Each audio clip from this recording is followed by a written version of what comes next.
Rumah kecil milik Rina biasanya hangat. Aroma masakan, suara TV, dan tawa kecil Dimas saat pulang kerja selalu membuat tempat itu terasa seperti rumah sungguhan. Tapi malam itu berbeda. Malam itu, rumah itu mendadak berubah menjadi neraka. Semua berawal ketika Rina membuka ponsel suaminya. Sesuatu yang tidak pernah ia lakukan selama 8 tahun pernikahan. Rina selalu percaya. Terlalu percaya. Namun firasatnya malam itu begitu kuat. Dan ternyata benar. Ponsel itu terbuka tanpa sandi.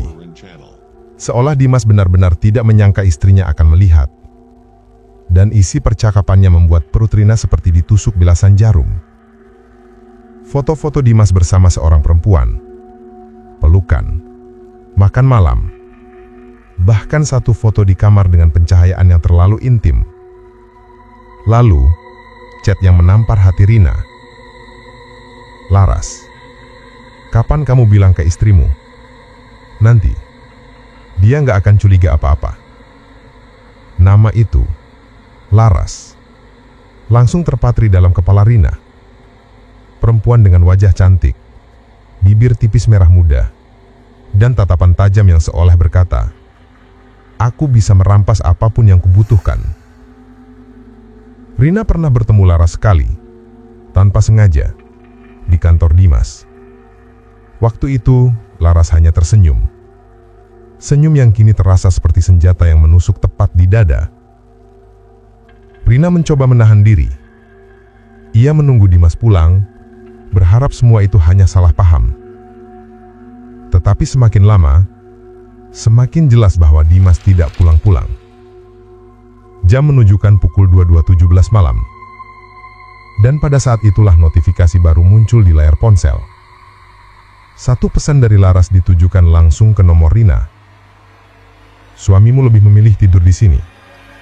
1 detik kemudian, kalau kamu mau, bisa kubagi kok.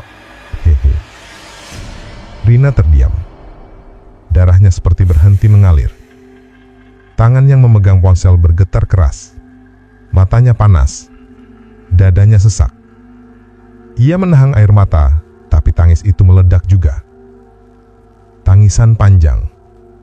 Tangisan perempuan yang merasa diinjak martabatnya, dikhianati kepercayaannya, dan dirampas kebahagiaannya. Ia menangis bukan hanya karena Dimas berkhianat, tetapi karena Laras seolah-olah menikmati penderitaannya.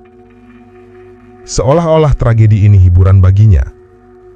Malam itu, Rina tidak tidur sama sekali. Ia duduk memeluk kakinya di sudut kamar, memandangi foto pernikahannya dengan Dimas yang tergantung di dinding. Ia mencoba bertanya pada diri sendiri, apa aku kurang cantik? Apa aku kurang baik? Apa aku istri yang buruk? Namun semakin ia bertanya, semakin dalam luka itu terbuka. Ketika matahari terbit, Rina seperti kehilangan bagian dari dirinya.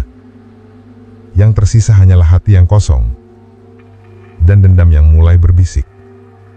Pelan, namun sangat jelas. Dan bisikan itu berubah menjadi teriakan. Ketika tetangga bercerita padanya, "Kalau masalahmu berat, ada satu orang yang bisa bantu. Mbah Sari." Nama itu disebut dengan lirih dalam nada hormat sekaligus takut. Dukun perempuan yang konon bisa membuat seseorang pergi, gila, atau hilang dalam hitungan hari. Rina tidak pernah berniat mencari cara gelak seperti itu. Tapi hati yang patah bisa menuntun seseorang ke tempat yang tidak pernah ia bayangkan. Malam itu, Rina menatap layar ponsel yang menampilkan foto Laras. Wajah perempuan itu memang cantik, tapi tatapan dan senyumnya seperti racun yang mematikan. Rina mengepalkan tangan. Kalau aku tidak bisa menghentikan ini, kalau tidak ada yang bisa menolong, maka mungkin hanya satu orang yang dapat mengakhirinya. Nama Mbah Sari tidak pernah disebut sembarangan. Ia bukan dukun biasa. Ia bukan tukang ramal keliling kampung. Orang-orang hanya menyebutnya ketika benar-benar putus asa. Ada yang hilang akal setelah mencari bantuan ke rumahnya. Ada yang hidupnya berubah gelap selama bertahun-tahun. Dan ada pula yang dikabarkan menghilang tanpa jejak setelah berurusan dengannya. Meski begitu, ada satu hal yang disepakati semua orang. Jika seseorang ingin membalas dendam, Mbah Sari tidak pernah gagal. Rina berdiri di depan rumah reot itu. Lokasinya berada di ujung desa, tempat di mana pepohonan seperti membentuk mulut besar yang siap menelan siapapun yang masuk. Rumahnya kusam, papan-papannya miring, dan atapnya seperti hendak runtuh. Namun, justru rumah itu terlihat terlalu kuat untuk dihancurkan. Pintu depannya dibiarkan terbuka sedikit. Tidak ada siapa-siapa, tapi aroma kembang setaman yang busuk tercium kuat. Rina sempat ingin pulang, tapi wajah Laras muncul lagi dalam kepalanya. Senyum manis yang menghina. Ia menelan ludah dan melangkah masuk. Di dalam ruangan remang, hanya ada cahaya lampu minyak yang menari-nari. Tirai hitam tergantung di mana-mana, menutupi dinding. Tepat di tengah ruangan, seorang perempuan tua duduk bersila. Kulitnya keriput, tapi matanya jernih seperti kaca. Menatap lurus padanya. Seolah ia sudah tahu Rina akan datang.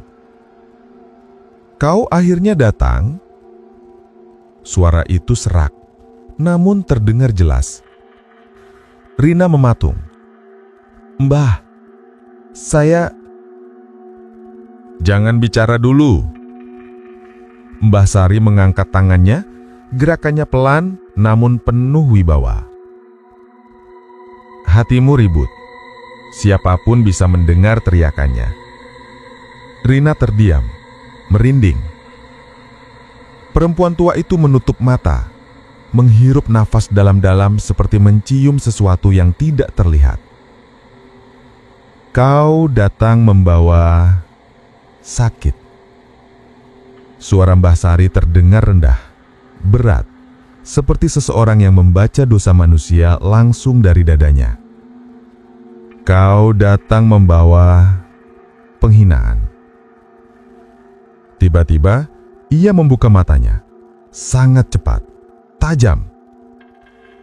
"Dan kau datang membawa niat membalas." Rina hampir tersungkur ke belakang. Air matanya meleleh tanpa sadar. "Saya hanya ingin mengakhiri semua ini." Mbah Sari menatap tajam. "Kau tidak ingin mengakhiri. Kau ingin mengembalikan rasa sakit itu pada orang yang membuatmu begini." Rina menutup wajahnya, menangis lebih keras. Ia tidak mampu menyangkal. "Aku bisa bantu," kata Mbah Sari, suaranya lebih lembut namun menyimpan bahaya yang tidak terucap. "Harga apa?" Rina berbisik. Dukun itu menunjukkan ke arah sebuah kotak kayu tua. "Sekalinya kau membuka pintu ini, kau tidak bisa menutupnya. Sesuatu akan keluar dan ia tidak akan berhenti sebelum tujuannya tercapai." Rina menelan air liur. "Tujuan itu Laras?" Mbah Sari mengangguk kecil. "Tapi ingat," ia mencondongkan badannya, "yang dipanggil itu bukan hanya akan mencarinya, tapi juga dirimu." Ruangan mendadak sangat dingin. Rina merapatkan tangannya pada tubuh. "Kalau kau tetap ingin melanjutkan," Mbah Sari mengambil boneka hitam kecil dari balik kainnya. Boneka itu terlihat usang, robek, dan terikat dengan benang merah tua. "Beri aku sesuatu yang berasal dari orang itu." Rina membuka dompet dengan tangan gemetar. Mengambil foto Laras, foto yang dulu ia screenshot dari pesan-pesan ponsel suaminya. Saat foto itu ia serahkan, Mbah Sari menatapnya lama-lama. "Cantik." Senyum Mbah Sari perlahan melebar. Tapi kecantikan yang dipakai untuk merusak rumah orang adalah kecantikan yang paling mudah diambil kembali. Lalu ia memasukkan foto itu ke dalam mulut boneka. Boneka itu bergerak sedikit, seperti bernafas. Rina terlonjak. Mbah Sari mulai membaca mantra. Suaranya rendah, bergetar, dan semakin lama semakin cepat seperti detak jantung yang melaju. Tirai-tirai hitam berkibar, seolah ada angin kencang yang tidak terlihat. Lampu minyak padam sendiri. Ruangan gelap total. Hanya suara Mbah Sari yang terdengar dan sesuatu yang lain. Tawa, kecil, pelan. Kekikikan seperti suara anak kecil yang menemukan mainan baru. Hihihihihihihihihihihi. Rina merinding sampai ke tulang. Ketika lampu kembali menyala, boneka itu sudah berada di tangan Mbah Sari. Namun matanya terbuka, mengkilap seperti mata makhluk hidup. Sudah dimulai. Besok malam, perempuan itu akan mendengar tawa pertama. Rina mengapuk tubuhnya. Ada ketakutan. Namun ada juga rasa puas yang gelap yang ia sendiri tidak tahu dari mana datangnya. Mbah Sari menatapnya sekali lagi sebelum ia pergi. Nak, ingat satu hal. Suara itu berat, penuh ancaman. Setiap tawa yang kau minta akan pulang kepadamu juga. Malam itu, Laras baru pulang dari sebuah kafe mewah. Ia mengenakan gaun merah dengan lipstik senada. Seolah ingin membuktikan pada dunia bahwa ia menang, bahwa Rina hanyalah bayangan dalam hidup di masa sekarang. Ia menyalakan lampu kontrakannya yang sempit. Cahayanya berkedip sebentar. Listrik jelek, gumamnya. Ia melepaskan sepatu hak tingginya, lalu bersiul kecil sambil memeriksa notifikasi ponselnya. Ada satu pesan dari Dimas. Aku nggak bisa pulang malam ini, ada urusan. Laras mendengus. Urusan apa? Kan aku lebih penting. Ia masuk kamar mandi sambil menatap pantulan dirinya di cermin. Kasihan istrimu, katanya sinis pada bayangannya. Dia pasti lagi nangis sendirian. Ia tertawa kecil, puas. Namun cermin kamar mandi berembun, padahal air belum dinyalakan. Laras menatapnya bingung. Ia mengusap permukaan kaca. Tapi embun itu muncul lagi lebih tebal, lebih cepat. Seperti ada seseorang yang sedang bernafas dari dalam cermin. Apaan sih? Gumamnya. Ia menyalakan shower. Air yang keluar dingin sekali, menusuk tulang. Ia menggigil, menyalakan air hangat, tapi suhu tidak berubah. Mampus, rusak lagi. Ia memutar keran dengan kasar. Saat itulah suara itu muncul.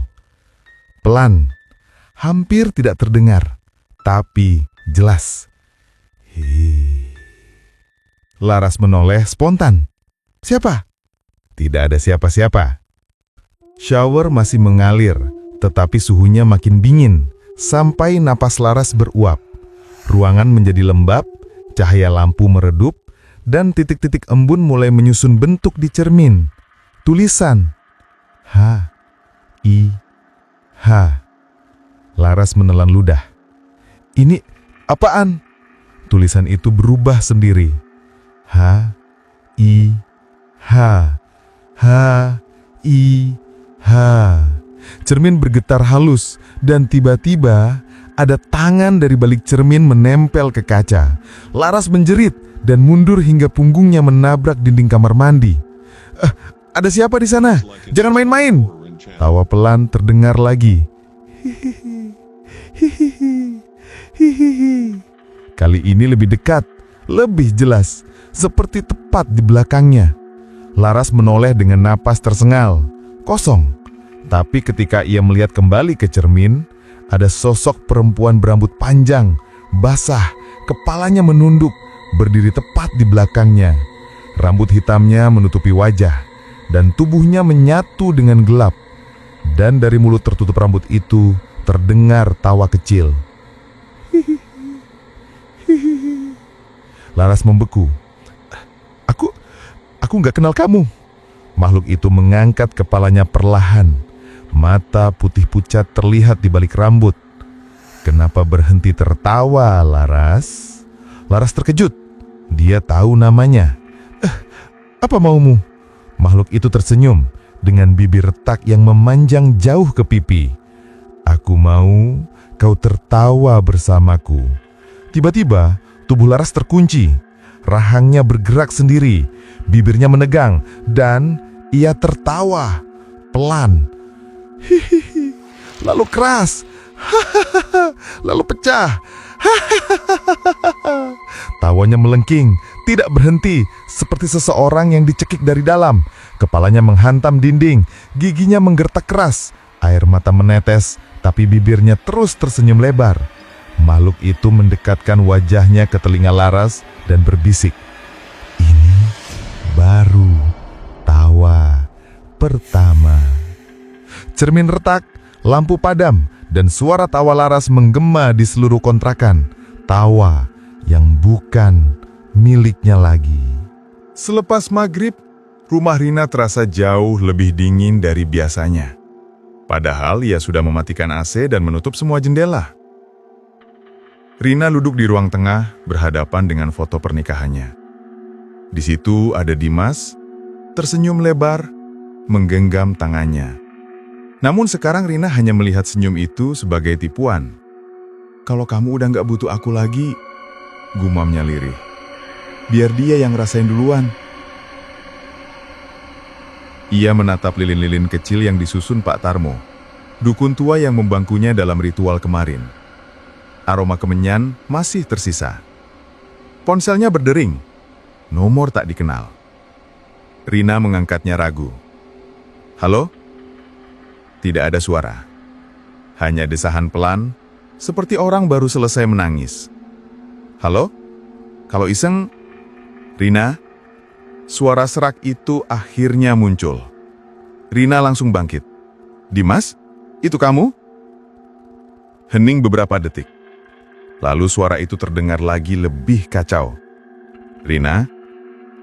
Kamu lihat aku? Enggak. Rina mengernyit. Lihat apa? Kamu di mana? Kamu kenapa? Suara itu gemetar.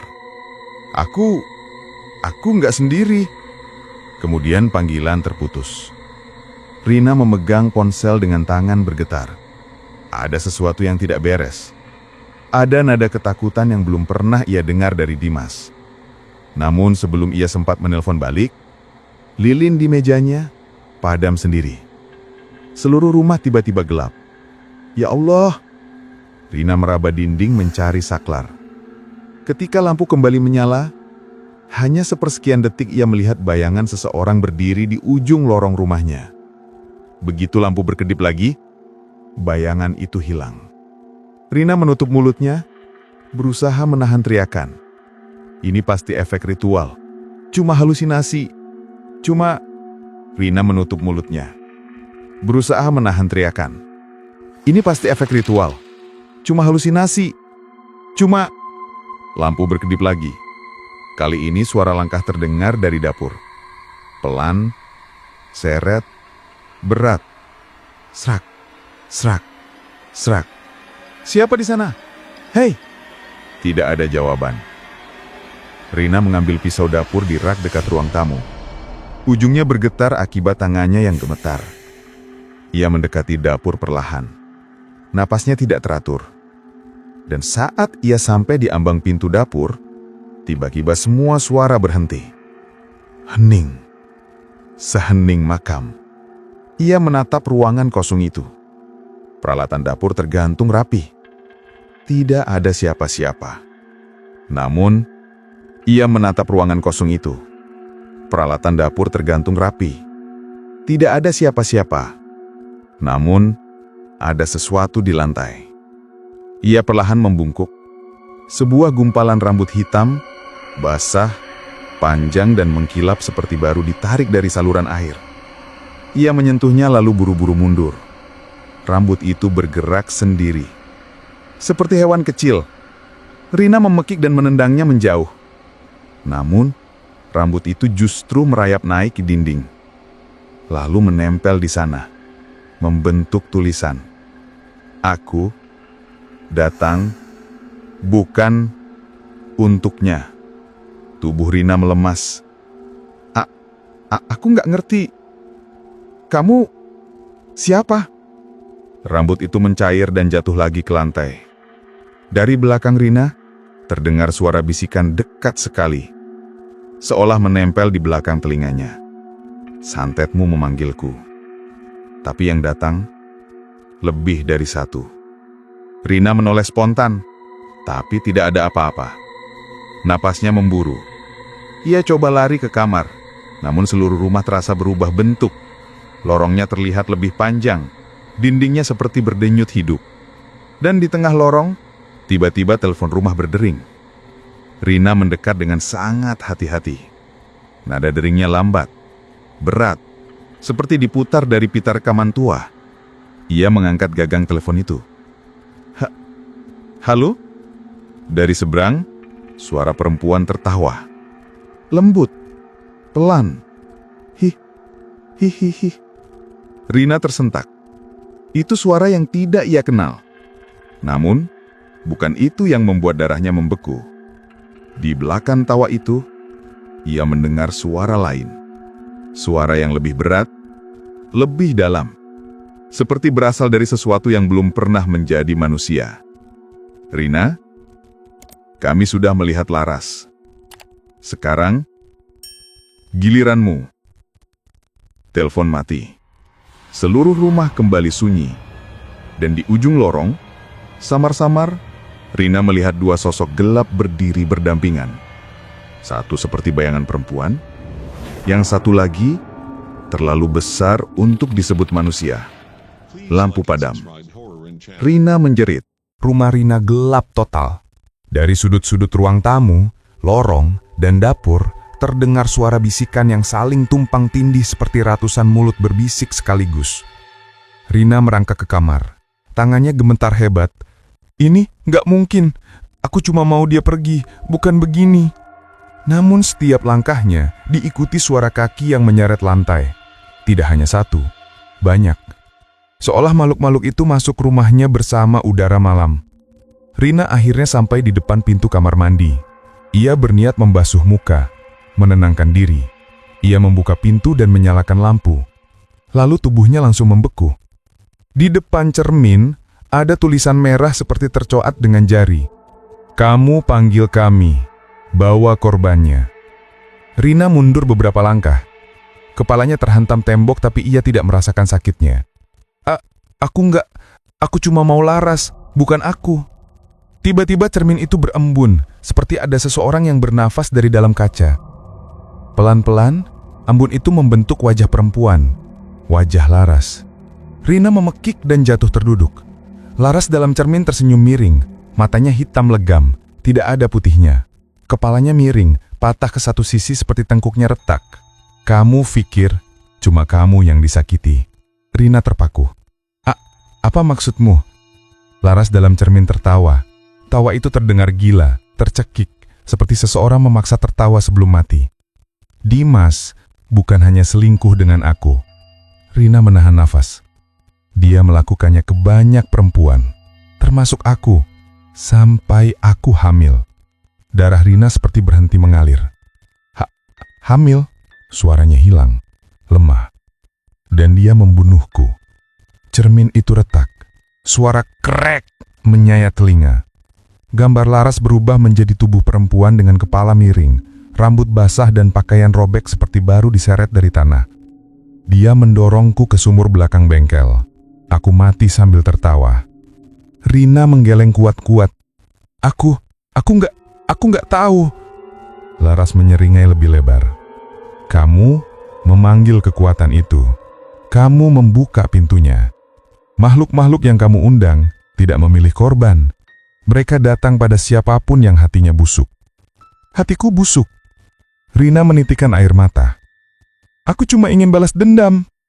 Dan sekarang, balas dendam itu kembali ke kamu. Lampu kamar mandi padam, gelap total. Dalam kegelapan itu, terdengar banyak suara. Bisikan puluhan, ratusan, bercampur dengan tawa Laras. Rina meraba dinding, ingin keluar, tapi pintunya tertutup sendiri dengan keras. Ia mencoba menekan gagang pintu, tapi tidak bergerak sama sekali. Ampun, tolong. Lampu menyala lagi. Kali ini bukan lampu putih. Lampu kamar mandi berubah merah, dan di tengah ruangan, tepat di atas kloset, duduk Laras. Bukan bayangan, bukan cermin. Laras yang mati. Kepalanya hampir terkulai, tubuhnya basah kuyup, kuku-kukunya panjang dan hitam. Ia menatap Rina dengan mata kosong. Ini tempatku mati pertama kali. Laras menunduk. Air hitam menetes dari rambutnya. Jadi di sini juga tempatmu berakhir. Tawanya itu muncul lagi. Tawa yang panjang, melengking, pecah seperti pita rekaman rusak. Rina memeluk dirinya, menangis histeris. Tolong, aku salah, aku nggak mau mati. Namun suara tawa itu semakin keras, sampai-sampai lampu merah bergetar. Dan dari sudut-sudut kamar mandi, muncul tangan-tangan hitam merayap keluar. Dari bawah bak mandi, dari belakang tirai, dari lubang ventilasi, dari kloset, semua tangan itu mendekat padanya. Satu tangan memegang kaki Rina, lainnya memegang bahunya, punggungnya, lehernya. Laras mendekat, menatap Rina dari sangat dekat. Kamu ikut denganku. Rina menjerit keras, jeritan terakhirnya. Lampu padam. Kamar mandi sunyi. Ketika lampu menyala kembali, kamar mandi kosong. Tidak ada Rina. Tidak ada tanda-tanda pertarungan. Hanya satu hal tersisa di cermin. Sudah selesai. Dan di bawahnya, coretan kecil seperti tulisan akhir-akhir hidup seseorang. Hihihihihi.